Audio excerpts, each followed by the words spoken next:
Mas basicamente, blockchain, ela surgiu em 2008 e ela surgiu junto com o Bitcoin, ou seja, o Bitcoin, ela funciona por causa da blockchain.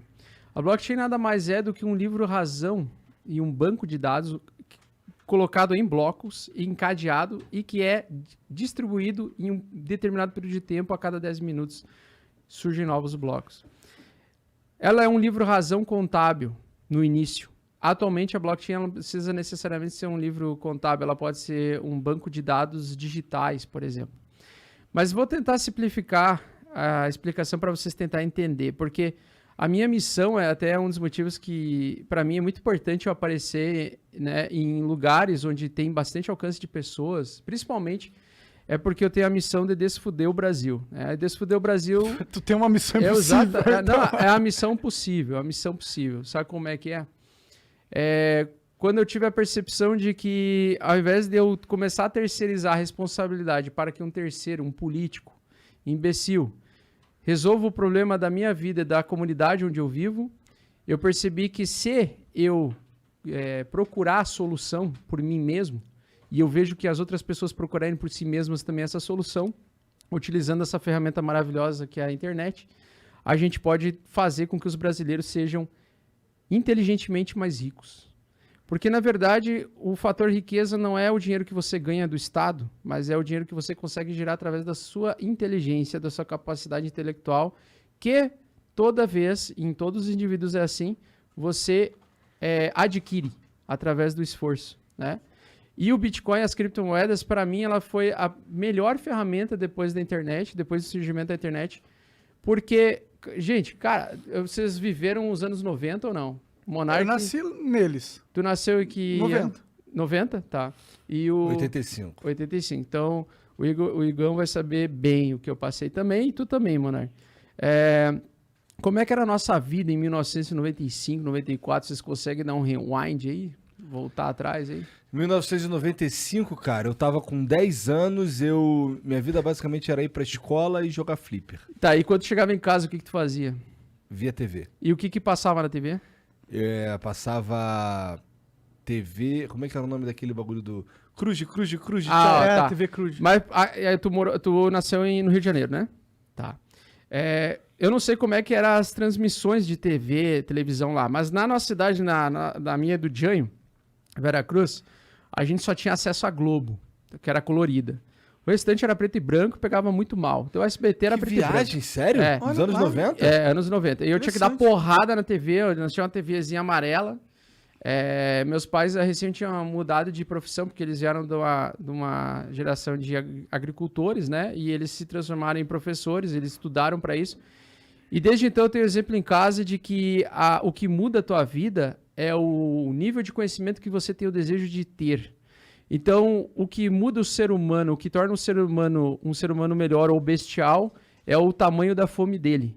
E se tua fome e o desespero for tão grande o suficiente para que você não aceite a tua própria realidade, essa tua fome vai te impulsionar a você estudar e buscar a solução. É como se fosse um rato fugindo, né? De uma armadilha. Então, a situação que nós estamos hoje, né, no Brasil, para muitos lugares, é que a gente vive iguais ratos. A gente fica fugindo o tempo todo e procurando soluções fáceis. E, na verdade, a gente tem que... Não é procurar soluções fáceis, nem em abundância, mas as soluções certas, né? E, cara, nos anos 90, eu lembro muito bem que sábado e domingo a gente olhava, tipo, banheira do Gugu, tá ligado? Banheiro do Gugu. Era maneiro o banheiro do Gugu. Eu assistia preto e branco, vocês assistiam colorido, talvez, nas outras regiões do Brasil. E, na época, só tinha Globo e tinha, tipo, a Band ali que pegava mal e porcamente e SBT, por exemplo.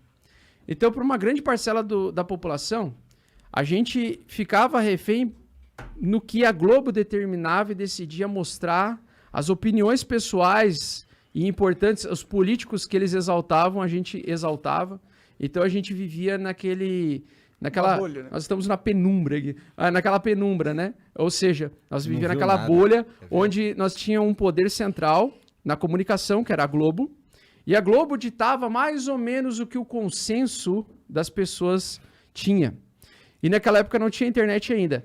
Quando você também comprava um CD de música, por exemplo, você ficava limitado ao número de tiragens das músicas e assim por diante. Com o surgimento da internet, o que aconteceu com o surgimento da internet? Você tirou o monopólio da mídia, né? Exatamente. O que é esse monopólio da mídia? Da Descentralização. narrativa, né? Descentralização. O que é o... Você tirar tirou o monopólio? poder Assim. de um poder central, você descentralizou para outros. Qualquer otário, tipo, a gente pode ter um programa na internet agora. Exatamente. Descentralizou.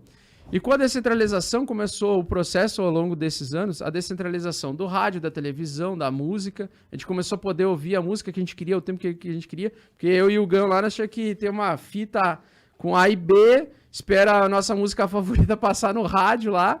E aí tu tinha que dar um tempo de sair correndo e conseguir gravar aquela merda e ainda às vezes ficava cortado uma música na outra, tá ligado? Não, e várias músicas que tu gravava, tu ficava assim, 7 melhores, Jovem Pan. Exatamente. E os caras ainda faziam essa sacanagem, a filha da putagem com a galera que gostava de música que botava um copyright lá. E aí a gente tinha, então, a rádio centralizava, você tinha uma limitação de acesso às músicas, ao que você queria ouvir, às opiniões pessoais que você queria ouvir. Então você ficava refém e você virava mais ou menos um zumbi, né? Você aceitava o que a grande mídia poderosa te dizia. E a internet, ela descentralizou tudo. Até que em 2008, ela descentralizou uma das últimas coisas que faltavam, que era o dinheiro. Porque 2008 foi quando veio o blockchain. O Bitcoin, Começou, né? Exatamente. Porque até 2008, né? O que tudo dependia para movimentar dinheiro? O banco. Guardar dinheiro, poupar, tentar investir. O que tu dependia, né? Com o tempo começou a surgir as corretoras e tudo mais e as pessoas começaram a entrar nessa vibe de investidor. Mas faltava descentralizar o dinheiro, a forma como nós transferimos valor. Até 2008, Igão, a gente tinha que, se a gente tinha R$1 milhão e queria transportar para fora, a gente ia pagar 10 mil de taxa. Porque e você teria que se justificar para o seu banco, mandar uma carta explicando por que você fazia essa operação para a Receita Federal e assim por diante. Tanto o país que envia, quanto o país que recebe. Então, altos valores, eles eram muito complicados, complexos de você fazer transferência de uma pessoa física normal. Fizesse pessoa jurídica, talvez era mais fácil, mas pessoa física era muito complexo. E aí o Bitcoin, através do Satoshi Nakamoto, que pode ser uma pessoa, um grupo de pessoas anônimas, conseguiram construir um sistema financeiro descentralizado de dinheiro. Até 2008, toda vez que você transferia dados do ponto A para o ponto B, tipo, eu tinha uma música do Blink-182, Adam Song, e eu queria te mandar, certo? Era só eu copiar, abrir o MSN e te enviar, certo? Você ia receber a mesma... Demorava milhões, mas chegava. Isso, demorava uma caralhada, mas chegava. Mas o que acontecia até aquele período? A internet, ela era livre em duplicidade de dados.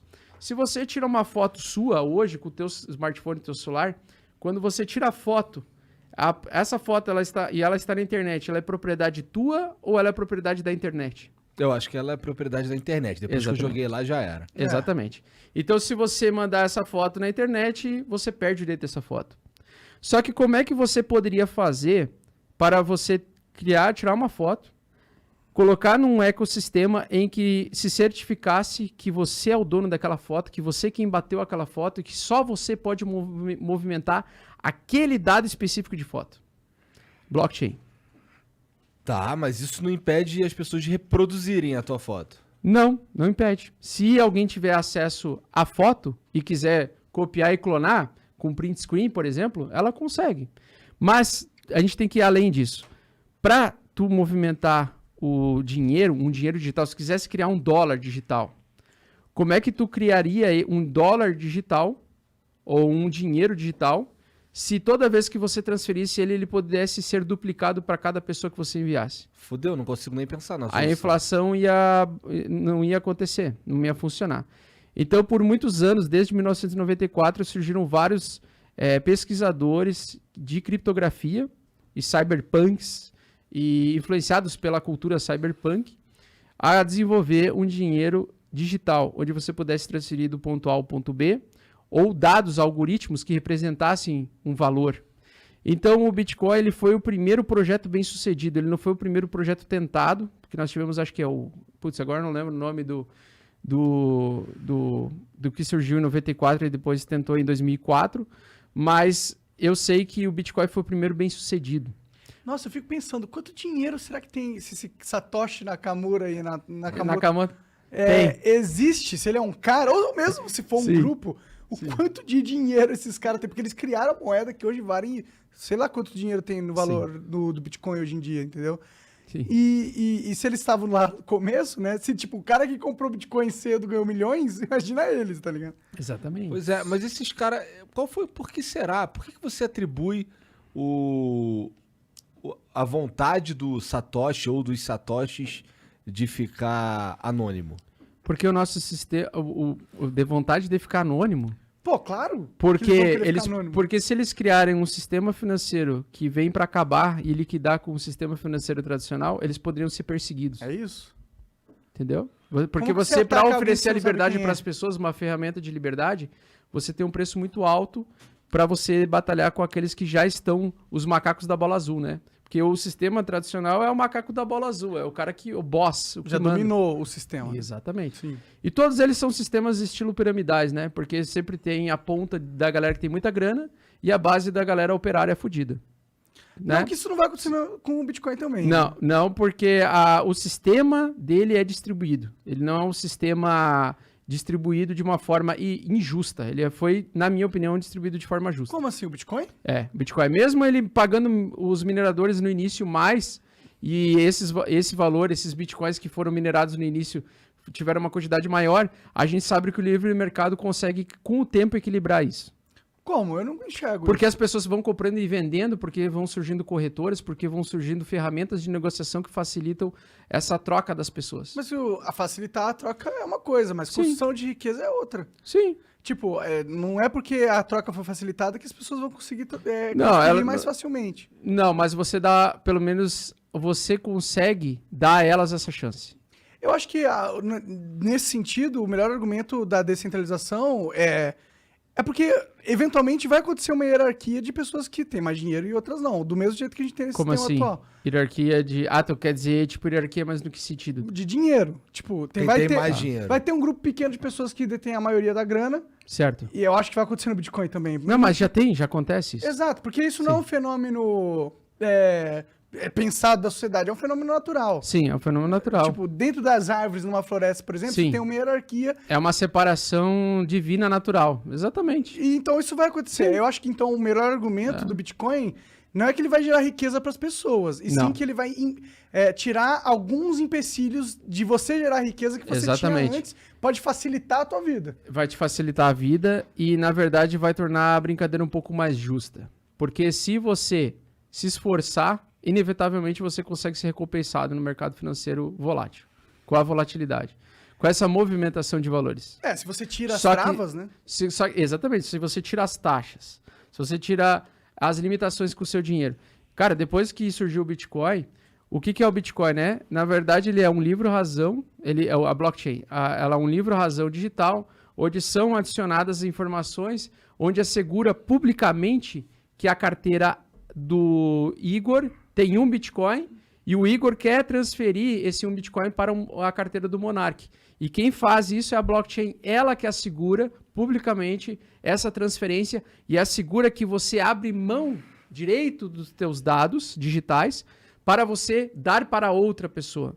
Então você, quando abre esse direito com a blockchain, isso é registrado de forma pública através de um site na internet que você pode entrar, que é da blockchain mesmo.com. Lá você consegue acessar todas as transações e ver elas de trás para frente, de frente para trás, tal como um livro-razão de um livro igual ao físico. Então, por exemplo, no papel contábil, né? Explica pra galera que não entende muito de empresa o que é um livro-razão. O livro-razão é onde você anota a entrada e a saída das transações, ou a entrada e saída do valor, tá? E aí você coloca lá, Igor, no dia 12 de dezembro, transferiu $1.000 para o Monark. Monark recebeu, agora Igor está com 0 e Monark está com 1.000. Se for para pensar, é uma parada bem simples que o blockchain faz, né? Mas Não, o jeito que ele faz é genial. né? Exatamente. Qual é a genialidade ali? A genialidade é que eles usaram de programação. Como é que a gente chama mesmo a palavra? Que agora eu tomei um traguinho, agora fui aéreo. Pior que eu não vou saber. Como é que é o nome mesmo? eles usam de decodificação ali de Criptografia, não? criptografia. Ah, tá. Eles utilizam de criptografia para você assegurar que, através de sistemas automatizados, né, ou no caso do Bitcoin não seria quase um contrato inteligente, basicamente, ele faça essa transação automaticamente para as pessoas sem você ter necessidade de alguém apertar um botão. Alguém controlar isso. Pelo sabe? que eu entendi, tipo, quando vem no sistema uma transação, ele joga a necessidade de processamento de dados dessa transação para todo mundo que está no sistema de forma todo mundo compartilhada. que está na rede, que tem carteira, participa diretamente do ecossistema de funcionamento do Bitcoin. Então, quanto mais pessoas têm carteiras, mais robusta fica a rede e mais, vamos dizer, quantos mais mineradores, mais validadores nós temos para conseguir conectar todas essas informações. O minerador é o cara que ele coloca uma máquina, um processador que automatiza a busca de um desafio matemático que o Bitcoin Core emite, para que ele consiga encontrar ou consiga decodificar e conectar essas transações ou esses blocos, e ele é recompensado. E à medida que vai passando o tempo e ele tem uma limitação de pagamento, digamos assim, ou seja, a cada 4 anos paga pela metade o valor, e isso faz uma pressão no preço do Bitcoin, por isso que o Bitcoin tende a valorizar do infinito, né? Ou seja, ele tende a ser cada vez mais escasso, mais difícil de ser minerado, mais difícil de ser distribuído. Pelo que me falaram, o Bitcoin tem um momento que ele não dá para ser mais minerado, né? Que ele tem um limite matemático de quantos... Se é muito grande... Aproximadamente 2142 vai ser minerado o último Satoshi. Então, isso pode parecer muito tempo, mas em escala de sociedade é pouco tempo. Pouquíssimo tempo. Tá ligado? Então, eu acho que é interessante saber e que ela não... Eu acho que isso dá mais valor a ela. Eu acho legal se falar essa parte técnica, mas eu não acho tão interessante pra pessoa que não entende bosta nenhuma disso, porque isso pra mim me confundia muito, né, no início. Pô, passei quase 6 meses pra entender essa galhofa. Só que o que é importante entender? É importante entender que até 2008, para a gente transferir nosso dinheiro e não ter limites, ou seja, você... Cara, hoje os bancos têm limite até o Pix. Depois das 6 você não pode mais transferir mais que R$1.000. É verdade. Tá?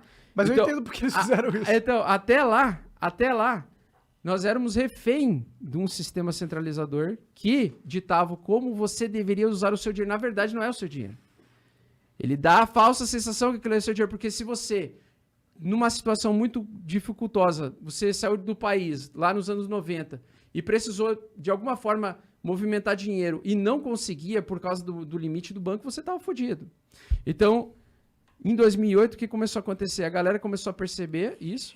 Em 2010, o Bitcoin foi trocado por pizza pela primeira vez, e aí começou a ter um valor em centavos, esse valor de centavos mensurado em centavos, começou a fazer com que os grandes investidores, as pessoas muito grandes, começassem eu tenho dificuldade de mandar $1 milhão para fora do país, eu vou fazer o seguinte, eu vou transformar $1 milhão em Bitcoin e vou transferir para outra pessoa, ela vai receber em 20 minutos sem ninguém saber, foda-se. Olha lá, não tinha essa percepção. Por isso que eu tô te falando, uma força motora, o mais importante é o conceito, é o motivo da existência, não a parte técnica. Claro. A parte técnica a gente pode falar, debater assim, não, mas isso é importante saber da mineração. Cara, bem na real, foda-se isso. Você tem que entender que, assim, até 2008 nós tínhamos o dinheiro centralizado.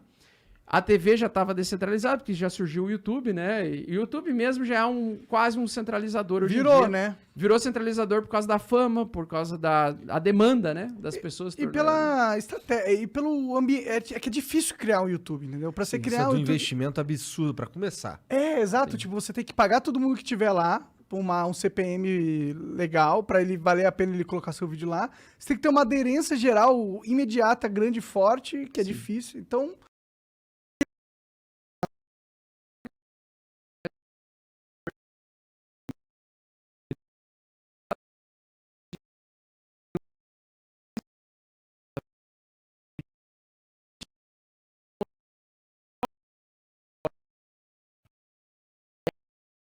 A motivação da existência dele, né? E em 2014, outro cara genial, o Vitalik Buterin, criou o Ethereum, e ele teve a ideia e a sacada genial de não usar só a blockchain do Bitcoin para transferir valores ou dados que representam um valor para você fazer trocas, mas você começar a construir aplicativos descentralizados. Ou seja, você, ao invés de construir aplicativos que uma empresa rege esse aplicativo, que uma empresa dita as regras desse aplicativo, simplesmente o Vitalik Buterin pensou assim, cara, vamos começar a desenvolver aplicativos abertos para que qualquer pessoa consiga copiar, colar e copiar o código-fonte e aprimorar ele.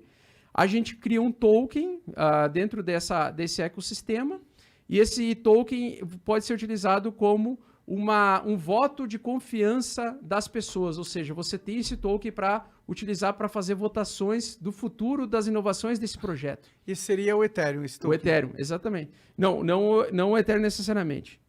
O Ethereum, ele é a plataforma, ele é a blockchain. Ele é a blockchain semelhante à do Bitcoin, com uma diferença. Consegue fazer desenvolvimento de contratos inteligentes. Você consegue colocar programadores, pessoas que conseguem programar, famosos garotos de programa, os garotos de programa para desenvolver aplicações lá dentro e fazer com que essas aplicações funcionem de forma automatizada e sejam regidas por uma comunidade, uma sociedade delas mesmas, dos próprios dApps. Uhum. É como se fosse o Facebook, você distribuir o Facebook, ao invés do Mark Zuckerberg ser dono do Facebook, ele dá o Facebook aberto para todo mundo poder utilizar, ditar o que as pessoas podem movimentar, mexer, alterar de regras no Facebook e dá poder a elas através de tokens, ou seja, você dá uma fichinha ou uma fichinha que representa o poder de voto que você tem sobre, ou o poder de influência que você tem sobre o projeto. Então, não sei se eu estou claro.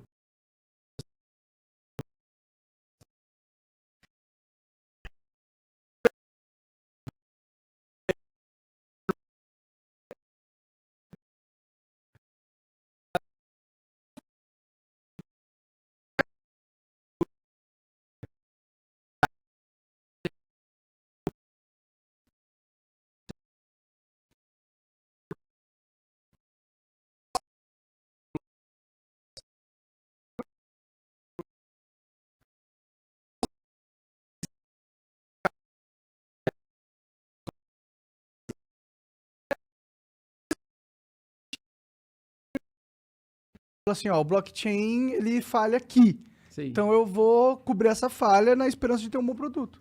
E os NFTs só são possíveis por causa dessa invenção do Vitalik? Os NFTs, sim. Eles começaram por causa desse desenvolvimento de aplicações descentralizadas na rede blockchain do Ethereum. Pô, e é legal que o próprio blockchain seja descentralizado, né? Entenda que o Bitcoin ele descentralizou o dinheiro. Aham. Mas o Ethereum ele descentralizou as aplicações, os aplicativos. Uhum. Mas assim, ó, quando você cria um aplicativo, vamos pensar racionalmente aqui. Você criou o Facebook. Você que vai ditar, por exemplo, o que pode ser dito, não dito ou falado no Facebook. Certo? O que é isso? Isso é um poder central. Você está centralizando a responsabilidade para uma equipe ou o dono da empresa, por exemplo. Qual a diferença de um aplicativo agora descentralizado? Por ele ser colocado dentro de uma rede blockchain, ele até pode ser centralizado dentro de uma rede blockchain. Pode até uma empresa... O dono do Ethereum pode chegar e fazer o que quiser. Só que a comunidade de desenvolvedores de software, de aplicações descentralizadas, chegaram em 4 regras básicas para você criar um aplicativo descentralizado. Primeira obrigatoriedade, ele precisa ser um código aberto. Ou seja, ele pode e deve ter influência de outras pessoas, de outros criadores, para sugerirem modificações a esse protocolo. Esse é o primeiro ponto. Segundo ponto, segunda regra, ele precisa estar dentro de um sistema distribuído através de uma blockchain pública, semelhante à do Bitcoin. Só que, ao invés de preocupação em dados que representam dinheiro, valor, dados que representam alguma coisa. Ou uma foto, uma imagem, no caso das NFTs, ou um jogo, né? Uma aplicação, um software. Né? Terceiro e quarto ponto, um token que assegura que as pessoas que confiem nesse projeto recebam esse token e possam ter poder de voto baseado no tamanho, proporcional ao tamanho da quantidade de tokens que ele tem. E quarto, que essa distribuição de tokens seja igual e distribuída de forma justa, digamos assim.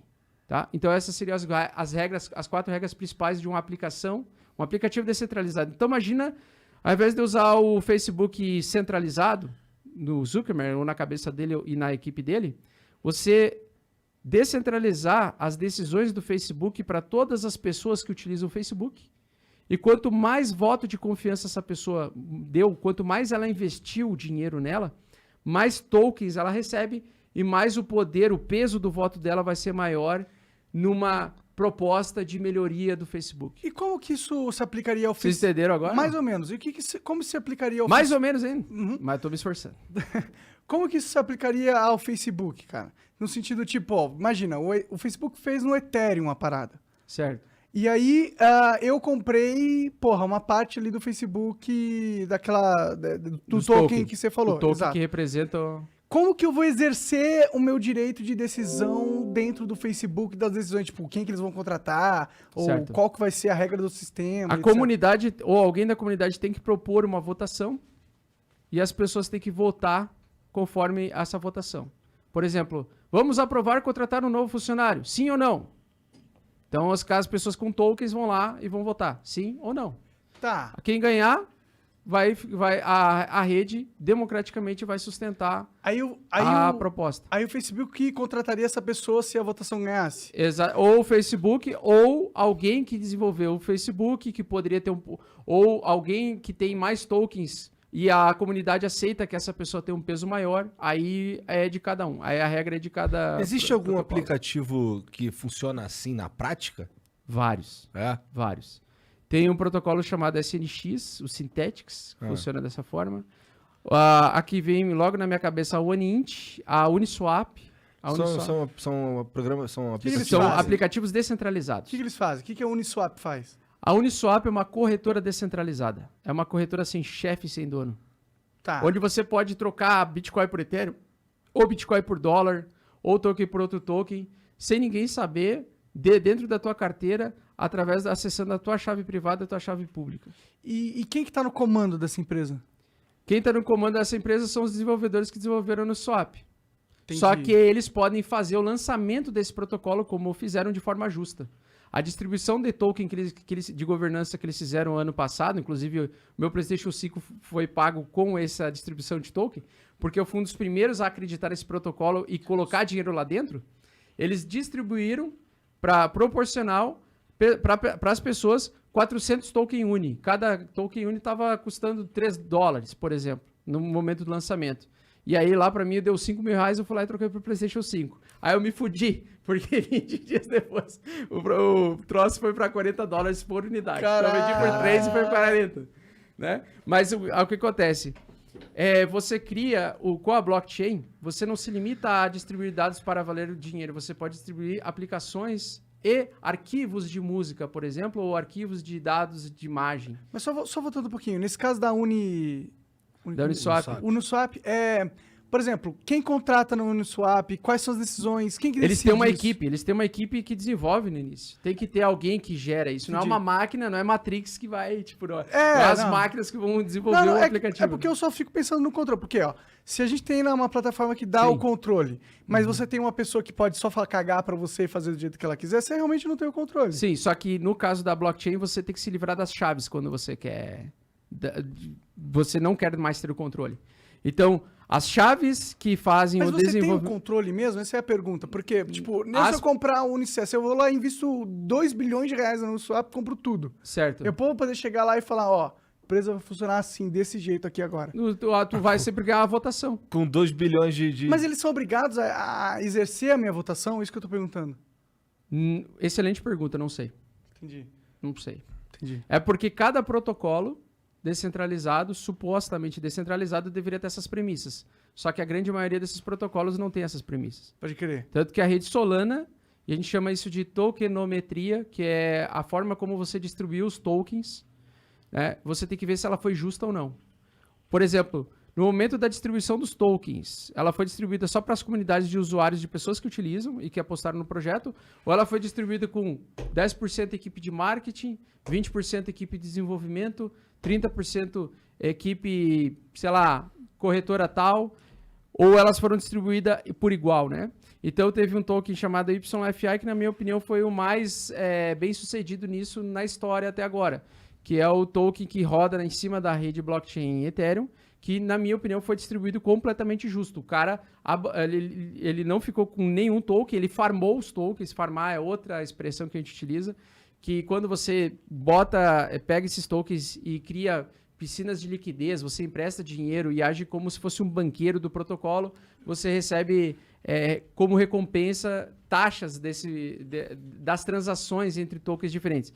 A coisa é bem complexa para a gente, tipo assim, conseguir falar num flow, explicar tudo, sem o cara atrás da tela ficar com sono. Tá? Porque é um processo de aprendizado. Sim, sim. A gente tá tentando dar uma geral, né? Claro. Mas eu entendo que vocês É que você vão falou ter que, tipo, ele criava realmente... É porque essa ideia é muito legal. Eu gosto muito dessa parada de você ter, tipo, uma empresa que existe e quem controla é todo mundo que participa da empresa mesmo, tá ligado? Eu acho interessante essa ideia. Eu queria criar um experimento nisso. Sim. Mas aí você falou que, tipo, esses tokens, eles meio que proporcionam isso. Sim. Por isso que eu queria entender. Podem proporcionar ou não. Vai depender das regras pré-estabelecidas. Então, mas é essa a questão. É, tipo... Eu acho que eles são uma ferramenta, mas eu não sei se eles realmente asseguram isso, entendeu? Tipo, também não sei. No caso do Satoshi Nakamoto, pelo fato dele não existir, e não existir uma empresa e nenhum núcleo central, ele tem muito mais nesse Por isso sentido. que o Bitcoin sempre tende a ter um valor muito maior do que... Porque ele é uma ferramenta. Todas as outras, elas são... Por exemplo, o Ethereum, ela até é uma ferramenta de descentralização do sistema financeiro. Então, uma é de descentralização do dinheiro, que é o Bitcoin, e o Ethereum descentralização do sistema financeiro. Por quê? Porque através de você desenvolver contratos inteligentes na blockchain, você consegue produzir projetos que façam empréstimos automatizados para você. Você pode fazer empréstimo, você pode pegar dinheiro emprestado, e se as condições, se você não devolver até determinado período de tempo ou determinado valor, você não consegue destravar o teu dinheiro lá dentro, entendeu? Até você pagar a tua dívida. Entendi. Tudo de forma automatizada, sem ter alguém, necessariamente uma pessoa física para você pedir. Não, olha lá, eu paguei a minha dívida, me devolve agora o dinheiro. É uma garantia maior do teu dinheiro emprestado. Exatamente. Então nós temos algumas limitações boas e ruins nos mercados descentralizados, mas atualmente eu vejo uma liberdade das pessoas de poder fazer o dinheiro o que elas quiserem com o dinheiro. Por exemplo, com protocolos DeFi, que são as finanças descentralizadas, que foi esse assunto que a gente entrou agora, que são esses protocolos, né? A gente pode simplesmente emprestar dinheiro para o mercado, ou seja, a gente pode emprestar, por exemplo, eu posso emprestar metade Ethereum, 50 mil em dólares convertidos em Ethereum e 50 mil dólares. Toda vez que alguém quiser o meu dinheiro emprestado ou quiser pegar um empréstimo, a pessoa pode ir lá pegar um pouquinho do meu dinheiro, só que quando ela devolver, ela vai devolver com uma porcentagem um pouquinho maior do que ela pegou. Então, se ela pegou 100 emprestado do meu dinheiro, ela vai ter que devolver 110. Entendi. E aí ela vai você ter garante liquidez para o sistema creditário, né? Exatamente. E aí você vai ganhando dinheiro com isso automatizado. O que acontece hoje no mercado cripto, né? Muitas pessoas, muitos de nós, temos diversos protocolos DeFi que emprestamos dinheiro, tokens, e a gente recebe várias rendas passivas todas essas taxas e trocas que acontecem, né? Desses sistemas de empréstimo pessoal, cara, de várias coisas aí, tem várias ferramentas e aplicações descentralizadas. Você vai poder fazer... Cara, eu acho que o futuro, você vai poder até eliminar o fator... Como é que é aquele escritório que a gente registra as coisas? Cartório. Vai eliminar o cartório. Nossa, graças a Deus, porque isso é um negócio. Imagina tu chegar num ponto que, não, eu vou lá através de um algoritmo automatizado, através de contrato inteligente, num protocolo tal, vou lá assegurar que eu preciso pagar durante 35 anos $500 por mês.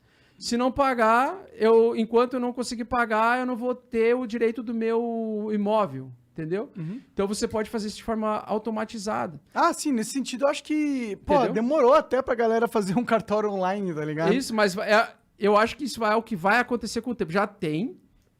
Tem os cartórios online? Não, já tem gente querendo oferecer esse tipo de serviço. Entendi. Só que ainda é muito complexo. Porque aqui, por exemplo, no Brasil, se você não tem lá o carimbo, já era, né? Aqui o que vale Exatamente. É a lei. É a lei. Mas se tiver uma outra ponta que aceitar, realmente você pode descentralizar. Cara, eu acho que o futuro a gente vai com a internet, a gente vai descentralizar cada vez mais as coisas e as pessoas vão ter cada vez mais a mesma oportunidade. Isso é uma parada legal, na minha opinião. Cara, tu não concorda que, assim, por exemplo,